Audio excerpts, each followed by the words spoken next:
Hello and welcome. And today I'm very pleased to be joined by the prize-winning author, Dr. Sarah Myhill. In fact, Sarah, how many books do you have out? Oh gosh, 6 or 7, something like that. Gosh. Well, Sarah qualified as a doctor back in 1981 and gained her spurs, so to speak, in over 20 years of practice in the NHS before she came out and became independent medical practice. She's appears on numerous TV shows and lectures doctors and healthcare professionals. And one of the things that I really liked in your book, Sarah's just got a new book out, which is all about chronic fatigue, ME, and long COVID.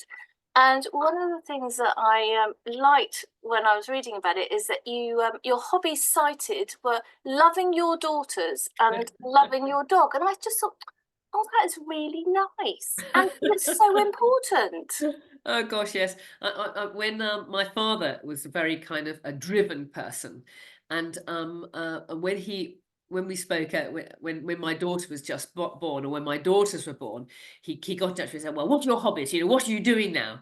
And I looked and thought for a minute. I said, "My hobby is watching my daughters have fun." Oh, And because that's what life's all about, isn't it? And you do yeah. your best to make your family as healthy as you possibly can, so that they're as secure as you can possibly make it happen, and that's what brings us pleasure. Yes, and I think we forget that. And actually, that's something that you cover in the book as one of the most important things. And I think it's one of the most important things for everybody is that mental health. We also go mental health, but actually talking about loving people, Of course, of loving course, things. of course, of course, and that's what life is all about, isn't it? So before we start talking about chronic fatigue, the one thing that I want to say, which is what I mentioned to you earlier, is it's ironic when I tell everybody that you played hockey for England in 1976, you're a national team chasing champion on numerous occasions, and you're a point-to-point jockey. I mean, I think I'm exhausted just reading about you, to be honest.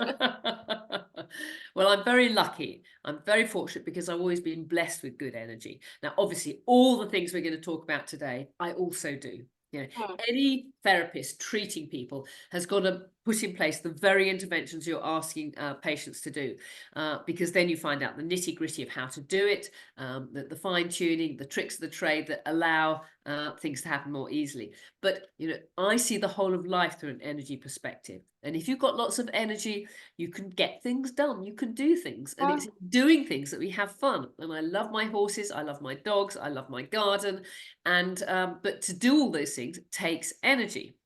So by dint of being disciplined with my diet and sleep and exercise and all that stuff, Hmm. that then means I have the energy to do things and have fun. And I have to say, one of the most difficult things I advise people on is the importance of pacing activity when you're sick, because I know I couldn't pace, or I would struggle to do that, because I love doing all the things that involve spending energy. And when people have fatigue syndromes, pacing is really, really important. Hmm. If they don't pace, it stops them getting well, but it's terribly boring. So yes, But I'm very fortunate. I'm blessed with good levels of energy. don't you think, though, that we, being of a from an older generation, I don't kind of know how to express that politely, but we're very much brought up with, or we were brought up with, get on with it, you're okay, power through it. And that is what has changed a lot in understanding your body, and that pushing through things doesn't work. Well, it doesn't work if you've got pathological fatigue. Mm. And absolutely, if someone's got pathological fatigue and they push on through, then it's going to make them worse. But what you have to remember is that the human body, in fact, all bodies in the whole of nature, are designed to be idle. Because if we spend energy wastefully, then that affects our survival during the winter. Now, of course, now we have food security. We don't have to worry about spending lots of energy because we've got the energy and the fuel to power that. But primitive woman and primitive man didn't. Their main constraints on energy and success would be food supply. And if they spent energy in a wasteful way, then that risks their survival for that winter. So what that means is that we have inbuilt idleness. and some people, you know, are idle. But the majority of us push ourselves to our limit every day in order to achieve stuff, in order to get things done. And that's, you know, work, you know, hobbies, family, you know, all the demands on our lives. Now, if as a result of doing that, you pay for it the next day, you have delayed fatigue, it's called post-exertion malaise, then that is the definition of pathological fatigue. Now, I shall work hard today. I know I've got a full day's work. You know, I've got gardening I've got to get done. I've got logs to split later this evening. I'm feeding, you know, 6 people this evening. I think I'm doing a Zoom session later. And so it'll be a long, busy day. But I shall go to bed. I shall wake up tomorrow morning and I will be as right as rain. And that tells me, yes, I'm pushing myself to my limit, but I can deal with that. Oh. If tomorrow morning I woke up feeling absolutely exhausted and shattered, then I know I have overcooked things. Now, pathological fatigue applies to everybody, not just fatigue syndrome patients. So, for example, Steve Redgrave, after he'd won his 4th gold medal, he would have pushed his body to its absolute limit in order to achieve that. And the next day he will have pathological fatigue. You know, he will be tired, his muscles will be aching. He certainly couldn't repeat that Olympic performance. So we all do pace. We do it kind of subliminally, maybe. But for people with very severe pathological fatigue, they've got to be very aware of that and pace their activity very carefully, because if they get delayed fatigue, that's going to stop them getting well. Yes, no, that's really interesting, and I understand that. And I think also one could apply that to the eating, isn't it? When we eat, theoretically, when we eat too much one day, the next day you eat less. So what you're saying is, if you do maybe exert yourself too much one day, you maybe do less the next day, so you're being restorative. Yes, that's a reasonable analogy, but the real problem with that analogy is that many people eat for reasons of addiction, not for reasons of satisfying their energy requirements. And the common addictive foods are going to be the sugars and the carbohydrates. Yes. And if you go through life, you know, eating those foods in an addictive way, you invariably end up overeating. And that's what underpins our current epidemics of obesity. Oh. I So didn't mean us to go down, because that what I realised what I said was just actually opened up another whole avenue of conversation, which is obviously not what we're really sort of talking about here. So pulling it back to the sort of chronic fatigue, and I know we're still going to talk about, you know, what do you do about when people come to you with it, but before that, how, I mean, it may sound silly, but how do I know, and she carries on with what we're saying, how do I know if I've got chronic fatigue? Is it when I just feel tired, or is there some, you know, how do I diagnose myself? okay, well, the key point to remember is that chronic fatigue and ME are not diagnoses, they are clinical pictures. Chronic fatigue syndrome is the clinical picture when we have poor energy delivery mechanisms. And ME is the clinical picture when we have poor energy delivery mechanisms and inflammation. And that inflammation may be there for reasons of allergy, which can be to foods, to inhalants, to chemicals, to microbes, or chronic infection. And of course, long COVID is the ME, the inflammation that follows a COVID infection or a COVID vaccination. So say these are clinical pictures, and then we have to tease that out into the mechanisms, because once you understand the mechanism, that has obvious implications for management. Now, if somebody's got chronic fatigue syndrome, the analogy that I like to use is the car analogy. And for your car to go, you've got to have the right fuel in the tank, and that's all about diet and gut function. You've got to have oxygen there. You have to have the mitochondrial engine, as I call it, and that's my special area of interest, where I've published 3 papers on this.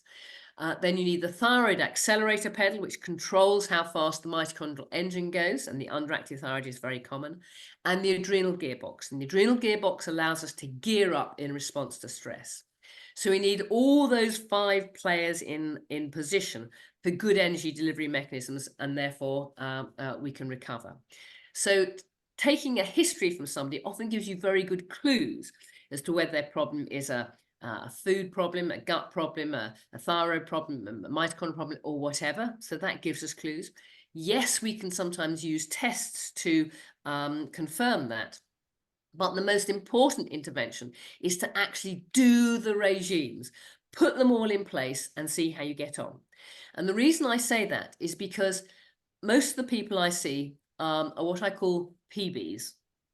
Now, this is a little bit of vocabulary that slipped into the Upper Western language. And to explain that, I've got to tell you a quick joke. Newspaper article I read 20, 30 years ago gave an account about a merchant bank who decided to target their wealthiest customers for a new investment scheme they had in mind. And so they wrote letters to all these customers. And of course, they like to make it seem as if it's personalized. It then goes down to the mail merge department. So it comes out, dear Lord this, dear Sir that, dear Mr. this, that, or the other. But the man in the mail merge department forgot to press the mail merge button. So their wealthiest clients received a letter that opened up, "Dear rich bastard." So this has been subsumed into my language. So RBs are rich bastards and PBs are poor bastards. Now, my fatigue syndrome patients, they're all PBs because they haven't got the energy to work. And what that means is I have to get them well in the most financially efficient and energy efficient system. So much of the earlier work up to treating chronic fatigue and ME doesn't rely on expensive tests. It's a case of doing it and see how you respond to that. Now, the other very important reason for just doing it is because all these interventions, diet, gut function, mitochondria, thyroid, are also highly protective against cancer, heart disease, and dementia. And these are the big killers. So I can tell my patients, put these things in place because your best years are ahead of you. You are not going to get dementia in your 70s. You're not going to get cancer in your 80s or whatever, because all the things we need to prevent those conditions will be in place as part of the package of treatment. So fatigue is like an early red flag. You are heading to the rocks. You are heading towards nasty pathology. And if you can reverse the fatigue, you can also reverse this and prevent the pathology. So just doing the regimes, just getting on with it, and your response to the diets is just as an important part of management as anything else. So I don't spend lots of money, of my patients' money on tests. I know what the results are going to be, and it's not going to change management, because at the end of the day, you just got to do the diet, the gut regimes, sort out the mitochondria, the thyroid, and so on, and much can be achieved. And your book, so I'll hold the book up and see if we're lucky. No, I don't know why. It's a complete blur. Hang on, I don't know why. Sometimes it works and sometimes it doesn't. But But that's the book. How does yours work? How do you do that? Is what I liked, but I mean, it's absolutely packed, and it has got your regime in it, and it sounds like it could be very dry, and you do go into a lot of depth, and the reference at the back is great for people to do that additional background reading if they feel that they want to, but you don't have to. But interspersed along with your I don't know if Craig is your if you pronounce him as your co-author. Yes, that'll do nicely. Is your banter between each other, which I find it amuses me, because it just makes you, just because you do have to smile, however bad things are, you need to smile to keep going. Correct. If my patients got a good sense of humor, that's going to help them get well. Yeah, and I think what's really interesting is, you've got the best combination yourself as somebody with all the science and medical background, and then somebody, and this is Craig Robertson we're talking about, who has actually had ME. It was ME, wasn't it? Correct. Absolutely. Yeah. And that was one of the sort of fascinating things. And I think when we were talking about overdoing exercise, he was saying he stuck to what was then, I believe it was then, the NHS regime of this is what you do, bang, bang, bang. And it made him go to bed. Correct. Or he ended up in bed for years. 5 years or something. Yeah, I know. I mean, this is what is so shocking, because doctors don't think causation. You see, the problem with doctors these days is they are educated by Big Pharma.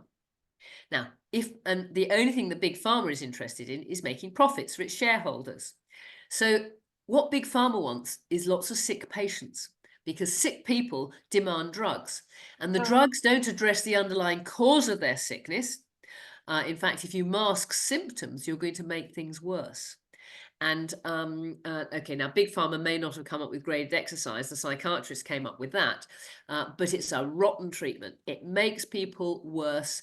Has it stopped now? Have they stopped recommending that? Well, officially, they've stopped recommending it, and NICE guidelines have now changed completely. But the shocking thing is, I still see new patients every day who have been told to do a graded exercise program. And any doctor who advocates that for somebody who's got pathological fatigue, they should be struck off, because you are condemning that person to certainly weeks, probably months, and possibly years of ill health for that rotten advice. And that advice is that because the doctors, they've just been said that's what you do and they Well, haven't been updated, or? the problem is that doctors don't think causation. You know, I Oh, have people coming to me with cancer, with dementia, with heart disease, you know, with autoimmunity, and they want to know the reason why they've got those problems. Doctors never address that. You know, they give drugs for cancer, drugs for heart disease, you know, drugs for dementia, and many of them don't work that well, and patients feel more ill on them. So by you know, I've spent, you know, over 40 years trying to teach doctors how to treat fatigue syndromes, but what it means is they have to rethink the whole of medicine. So no longer, you know, do we treat, or should we be treating arthritis with anti-inflammatory drugs and painkillers? We should be asking, why does that person have that arthritis? And what can we do to prevent it progressing and allow it to heal and repair? And guess what? We've got some fantastic interventions, all founded in good science. You know, we can reverse arthritis. But people are now led to believe that, oh, you know, as you get old, you're going to get pain, and you know, you can either suffer the pain or take the painkillers and end up with joint replacements and so on. And that is not an inevitable progression. So, you know, the reason why doctors are so bad at treating chronic fatigue and ME is because they have fallen out of the habit of asking the question why. They've fallen out of the habit of looking for mechanisms, because mechanisms represent a true diagnosis. And that's what medicine should all be about. It should be asking the question why. It should be like a detective story. Now, I can tell you, I don't know all the answers, but at least I do know I'm asking the right questions. so where do you I mean, I know your book starts off with diet, and would that be one of the main cornerstones? Absolutely.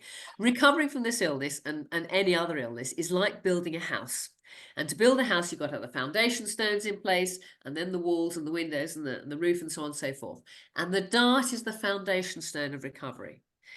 So we put in place the diet, and you stay on that diet for life. Hmm. It's not a case of, oh, let's try the diet. Oh, that doesn't work. We'll whip that away. Oh, we'll put some walls up on mitochondria. Oh, that doesn't work. Oh, let's look at the thyroid. We've got to do it all. And we have to do it in the right order. So when you're building a house, you start off with the foundation stones, and that's all about diet and gut function. And that's why, you know, much of the book, you know, is about that very thing. And as I say to all my patients, you know, just do it. Yes, I like that. Just do it. And it is just a question of, sometimes you feel like saying to people, this is so tried and tested. You're no different from anyone else. It will generally work if you do Correct. stick to the plan. Correct. You see, what gets in the way is addiction. Now, us humans, and probably many other animals, are natural addicts. They get addicted to things, and we are no different. And we all know what the addictions are. You know, obviously, the obvious things like alcohol, caffeine, and nicotine. But sugar and carbohydrates are also addictive, and we use addiction to deal with stress. So, you know, and when I used to work in Nottinghamshire, you know, the main addiction there was a chip butty. So chips, God, I you know, love in those. white bread. You know, in Scotland, it's a deep fried Mars bar. So we use addiction to deal with stress, and carbohydrates drive so much pathology. Now, it's not a no carbohydrate diet; it's a low carbohydrate diet. Cut out sugars, fruit sugars, processed foods ruthlessly.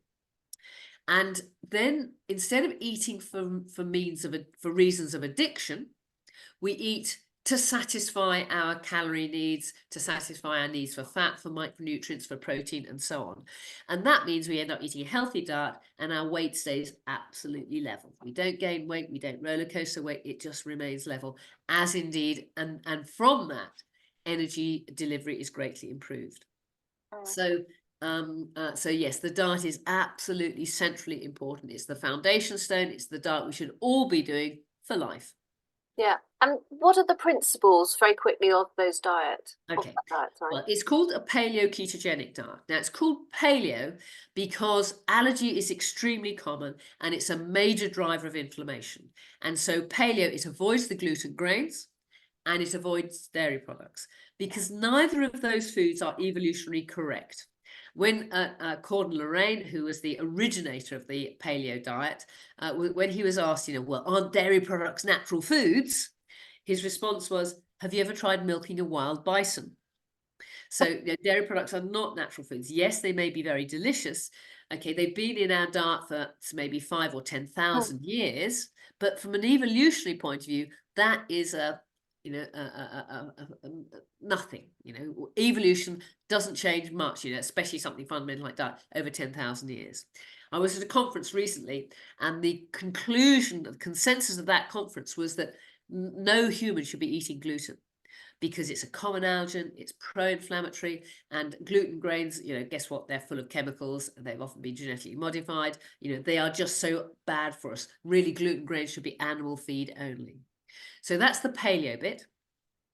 And then the ketogenic bit is low carbohydrate. Now, it's not no carbohydrate. Carbohydrates are essential fuels, are essential foods, but we shouldn't be using carbohydrate as a fuel for our mitochondria because that damages them.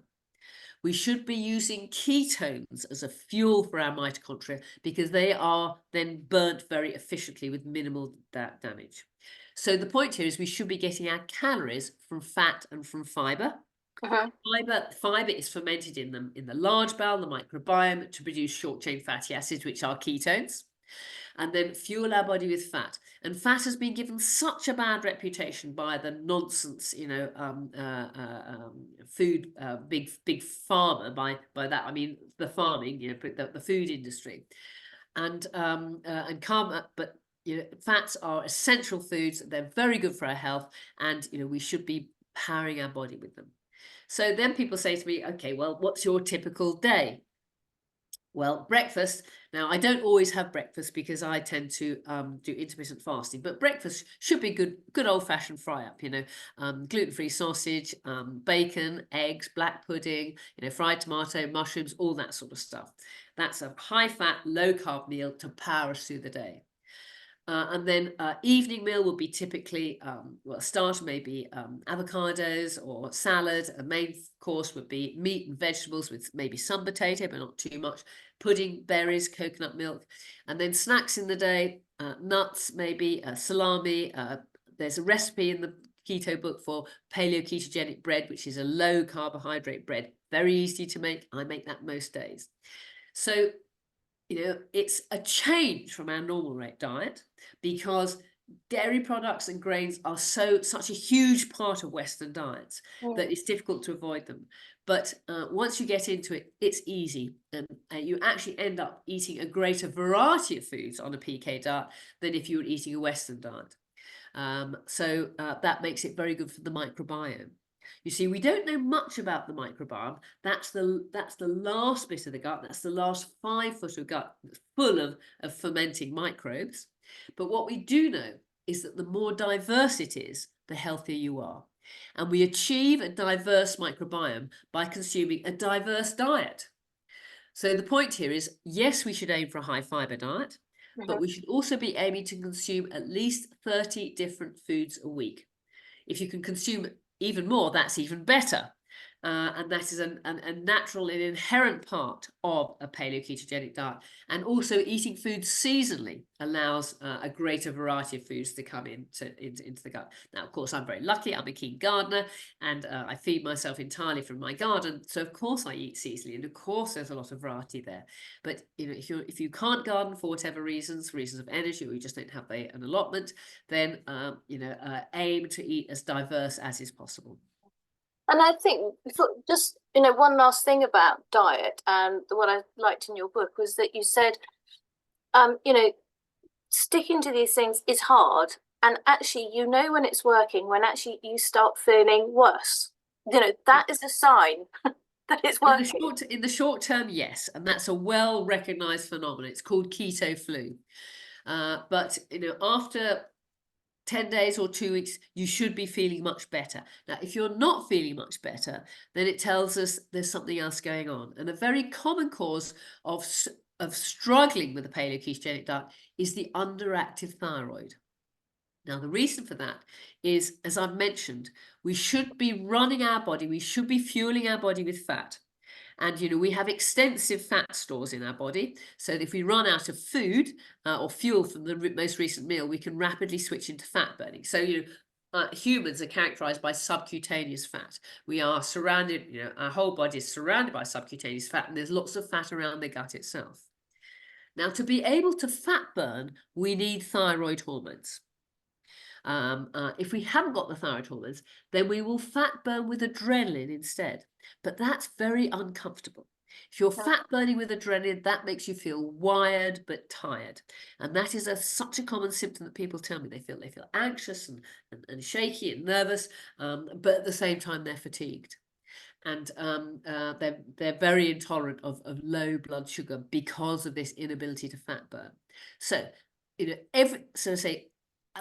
treatment and the response to treatments are very important clues to allow us to progress. And again, in the book, I detail the sort of things to expect and what to do when things don't go as smoothly as you think they should. And yes, and I think that's really interesting is to show, these things aren't like you do this and it's all fine. No, and you do have bumps along the road. So. Correct. We covered the diet, you also cover the thyroid, and then there's a sort of a 3 to 4 other major points that you cover, aren't there, areas? Okay. Oh gosh, yes. Well, there's more than that, again, but one of the complications of Western diets, which are high in sugar and carbohydrate, is what I call the upper fermenting gut. Now, to understand what the upper fermenting gut is, let me just first describe what the normal gut is like. Now, the distance between the mouth and the anus is about 30 feet. It's a very long tube. And the first 25 foot of that, the esophagus, stomach, duodenum, jejunum, small intestine, should be nearly sterile. It shouldn't have any microbes there, or very, very few. It's only the last 5 foot of gut, the microbiome, where we get fermenters. Now, problems arise if you're eating a high sugar, high carbohydrate diet. You overwhelm the ability of the upper gut to become sterile. You see, the stomach, the first bit of the gut, should be very acid. It should be a pH of maybe 3, which is extremely acidic. And that is there in order to kill any microbes that we consume or come in through the mouth. And that's an essential part of our defense against disease. Now, it also, and being acid also starts the business of digestion. But if we're eating sugars and carbohydrates constantly, all the time, and snacking, we're eating breakfast and then a snack and then lunch and then a snack and then supper and a snack, we never have an empty stomach, and we overwhelm the ability of acid to sterilize the upper gut. And what that means is that bacteria and yeast, which are normally present in food, they start to colonize the upper gut, and food becomes fermented instead of digested. Now, that is very bad news. So what are the problems of the upper fermenting gut? Well, the first thing is those microbes ferment to produce gases. Wind, burping, belching, bloating, that's often a symptom of the upper fermenting gut and can be very uncomfortable. They also ferment to produce toxins like delactate, hydrogen sulfide, ammoniacal compounds, alcohol. If you've got yeast fermenting in the upper gut, you produce alcohol. It's called the autobrewery syndrome, and that poisons us.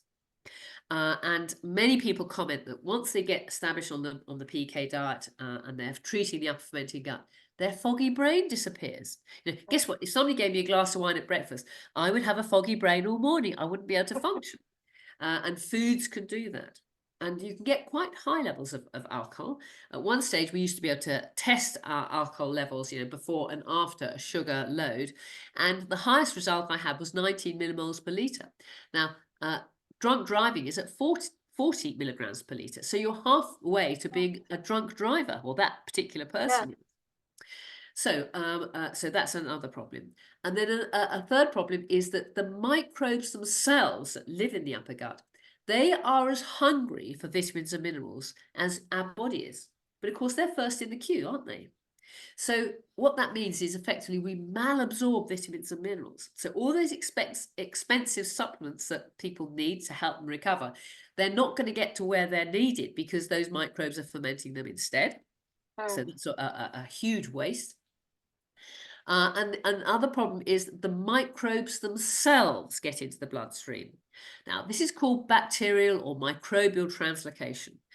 So one example of this is that, when you brush your teeth, if you did a blood test 2 minutes later, you would find bacteria from the mouth in the bloodstream, let's say, because they're disturbed by the business of brushing and get into the bloodstream. Now, when you've got microbes in the bloodstream, they circulate round and they get stuck at distal sites where the immune system sees them as a foreigner. So if those microbes get stuck in joints, the immune system thinks, oh, there's an infection in the joints, attack it, and we get arthritis. When that happens in the muscles, we get symptoms of muscle pain, which is called fibromyalgia. In the skin, maybe chronic urticaria. In the gut, inflammatory bowel disease.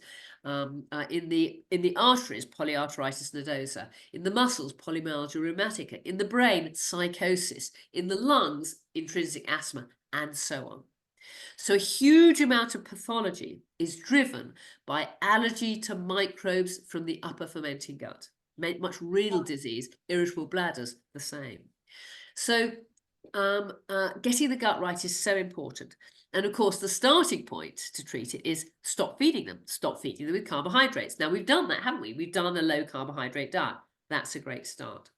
But there are 3 other very useful interventions to help kill those microbes in the upper gut, and they're all very cheap. And that's important too, because as I say, my fatigue syndrome patients, they're all PBs.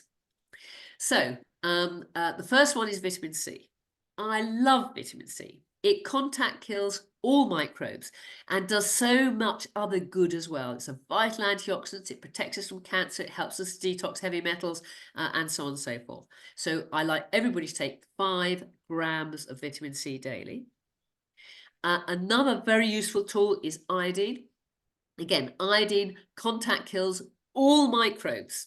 Now, it works in the opposite way to vitamin C. So one is a reducing agent, the other is an oxidizing agent. So it's important to separate them.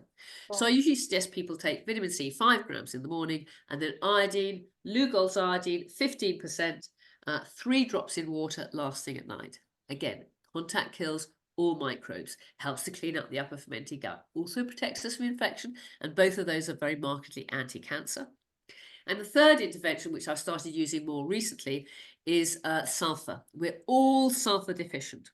And the cheapest source of biological sulfur is methyl sulfonyl methane, MSM.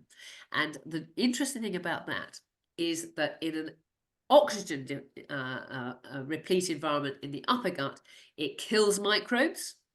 But in an oxygen depleted environment, which is the anaerobic metabolism of the lower gut, it feeds the microbes in the microbiome.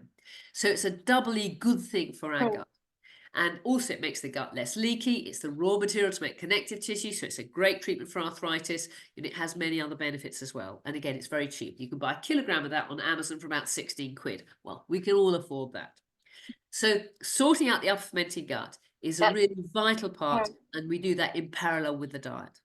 Yeah, no, gosh, you made me sort of want to run out to somewhere and buy all those things. But that's what I also liked, was the fact that you're very practical in your writing about this isn't an expensive thing to do, and we can all do this. Correct. And it's not just when you list all the things, there aren't loads of things to take, and you realize how you take them. And I was pleased to see that I take some of the things that you have recommended. Yeah. I mean, the point is, this is actually the 3rd rewrite of the book. And the first 2 rewrites, I didn't know as much, and I just put in everything that I knew. But then I realized that's very confusing for people. So the 3rd book is actually a slimmed down version. It tells us this is the absolute bare necessity that we should all do. Okay, there are tangents we can go off at, but.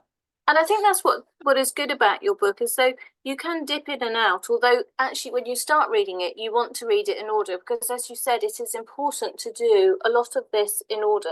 So you get over maybe the hardest and biggest change for people, which will probably, I assume, see the effects the quickest, is the diet. Correct. And then moving on to other things, so mental health. Correct, etc. correct. And I worked this out from, or I learned this from bitter experience, because, you know, in the early days, people would come and I give them a shopping list of things to do. And guess what? They cherry pick the easy things. Oh, I can afford a few supplements. Oh, I don't mind the Epsom salt baths. You know, oh, I can do some B12 injections or whatever. And they would not do the PK diet, and they wouldn't get the benefits that they should get, because the PK diet is difficult. And what makes it difficult is carbohydrate addiction. Once people realize that they're carbohydrate addicts, then the PK diet, it becomes much more logical to do. I give them the intellectual imperative so they know why they've got to do it and understand. I mean, I can, I'm a weak-willed person, but if somebody gives me a really good reason to do something, then I will do it. If I don't understand why I have to do something, then I'm not going to do it. So yes, the diet is the hardest, and also the first thing we must do. Yeah. And then, so moving on from the diet, what are the major things that you suggest? Or Well, we've now established the fuel in the tank, that's the diet yeah, and the gut function. We sort out the upper fermenting gut. And then we have to look at the mitochondrial engine, as I call it. Now, when I was at medical school in the 1970s, the early 1970s, and at medical school, we all had to pass a nasty exam called biochemistry. And in biochemistry, you know, mitochondria were described, and it was difficult, you know, biochemistry to remember, and blah, blah, blah, blah, blah. And it's the sort of thing you mug up the night before on black coffee and chocolate biscuits and hope to remember enough to regurgitate onto the exam paper the next morning. And the reason that we were disinterested in it is because it had no clinical application. You know, when I was at medical school, mitochondria were never mentioned. Even in clinical medicine today, you never hear the word mitochondria. But we now know mitochondria are involved in every pathology you care to mention. Diabetes, cancer, heart disease, dementia, and certainly chronic fatigue syndrome. So by the mid-1990s, I'd worked out that when I was asking the question, I wonder if mitochondria are important in people with fatigue syndromes. And I discussed this with the most brilliant biochemist in the world, called John McLaren Howard, who's working at Biolab.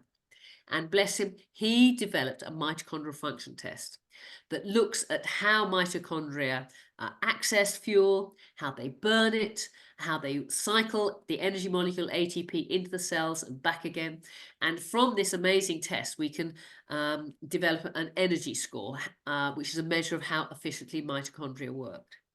Now, by the mid-2000s, I'd gathered 71 patients with whom I was really struggling, and we set up a trial. So when the patient came to see me, we agreed what their energy score was using the Bell Disability Scale. I took bloods from them and sent them down to Biolab in London, who did, to John McLaren Howard, who did the mitochondrial function test. Now, I didn't tell John how ill the patients were, and I didn't have access to the test results, obviously. And then all those results were collated by a third party. That was Professor Norman Booth from Mansfield College, Oxford. He was a physicist, but his wife had ME, so he had an interest. So he did the academic number crunching. And to cut a very long story short, what we showed is that those patients with the worst physical fatigue had the worst mitochondrial function, and vice versa. So that told us that mitochondria are central players in people with fatigue syndromes. We illustrate on the book, those are pictures of little mitochondria that are all falling over in various stages of fatigue. And then we then produced another paper, which is a bit more about the biochemistry. But then the next question I wanted to ask was, do these patients get better when we put the regimes in place? And that was the subject of our third paper. And the answer was an emphatic yes, they do. So what this means is that people don't have to spend a lot of money on mitochondrial function tests, and we can get those tests done in Germany now.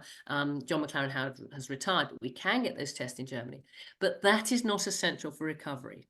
I now know what the regimes are for people to recover, and they're all things that people can do themselves. You don't have to go to an expensive clinic or see a therapist. You can do it yourself, and all the information is in that book as to how you can do it yourself. So we can improve mitochondrial function reliably well.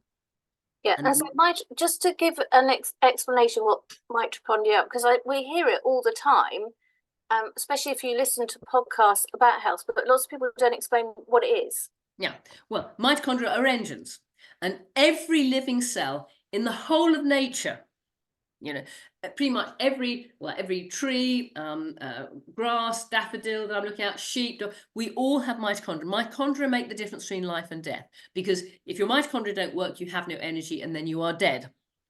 So every single living cell in our body contains mitochondria, some more than others. So fat cells, which don't do very much except store fat, they don't have many mitochondria. But a heart cell will have between maybe 2,000 and 2,500 mitochondria, because the heart can never rest. It's beating 24/7. So mitochondria are, say, the engines that take fuel in the form of ideally ketones from the bloodstream, oxygen from the bloodstream, in order to generate the energy molecule ATP.